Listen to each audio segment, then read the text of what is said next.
Kada biste nekoga danas pitali ko je Momčilo Kapor, verovatno bi na trenutak zastao i zamislio se. Ipak, kada biste ga pitali ko je Momo Kapor, osmeh bi se razlio licem na spomen prepoznatljive legende Beograda. Pored toga što je bio zaljubljenik u Beograd i njegova legenda, bio je i poznati slikar, književnik, novinar, član Senata Republike Srpske i Akademije nauka i umetnosti Republike Srpske. A ovo su neki od njegovih najzanimljivijih izreka. Čovek može da nađe koliko god hoće prijatelja sa kojima će da priča, ali malo je onih sa kojima će da ćuti. Mnogima bi se dopao da se nisi trudio dopasti svima. Nikada nemamo dovoljno vremena za one koji nas vole, već samo za one koje mi volimo.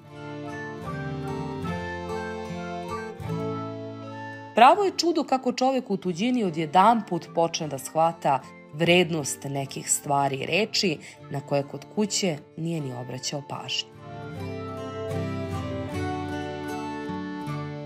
Zvezde padaju i danju, samo to mnogi nisu u stanju da vide.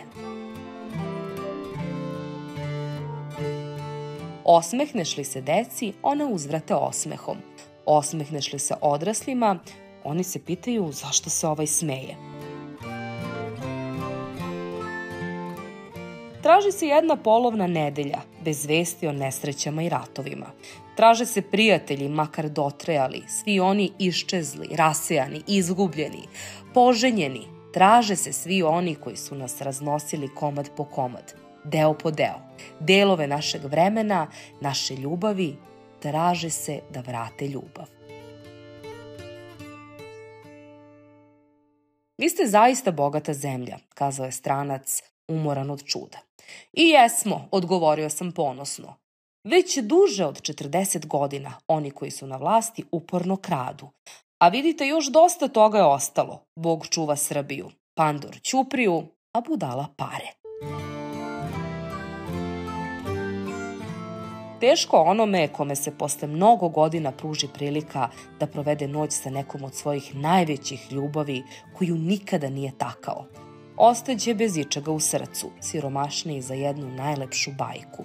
Kada se uveri da se ne razlikuje od drugih žena, da nije bolja ni lošija, tačnije da nije bila ni izbliza vredna onolike patnje i da joj svu vrednost koju je posjedovala u stvari rasipnički poklanjao samo ta neuzvraćena ljubav.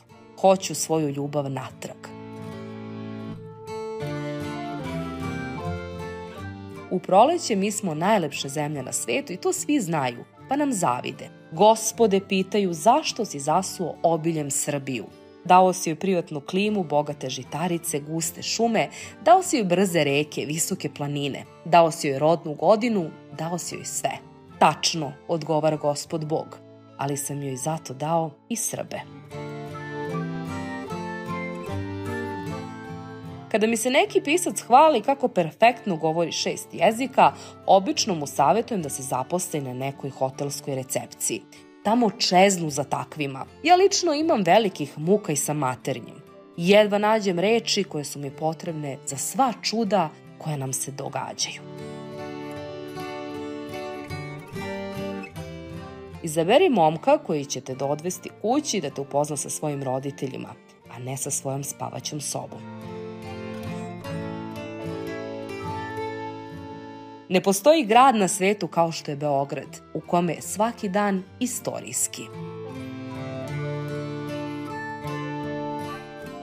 Na kraju seti se divne misli koju je voleo da ponavlja moj pokojni prijatelj, Hilandarac, otac Mitrofan. Naše je samo ono što se poklonimo drugima. Nije važno šta čovek pije, kaže mi prijatelj, već u koga gleda dok pije. Kuće izgore, imanja propadnu, novac se zameni, biblioteke rasture, ali mesto rođenja uvek ti je upisano u pasoš, ma gde god putovao.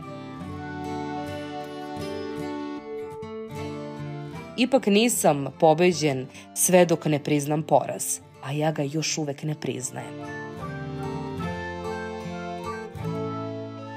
Jednoga dana će nas biti sramota kako je malo bilo potrebno da budemo hrabri. Momo Kapor umro je u Beogradu 3. marta 2010. godine, a sahranjen je u Aleji zaslužnih građana na Novom groblju u Beogradu.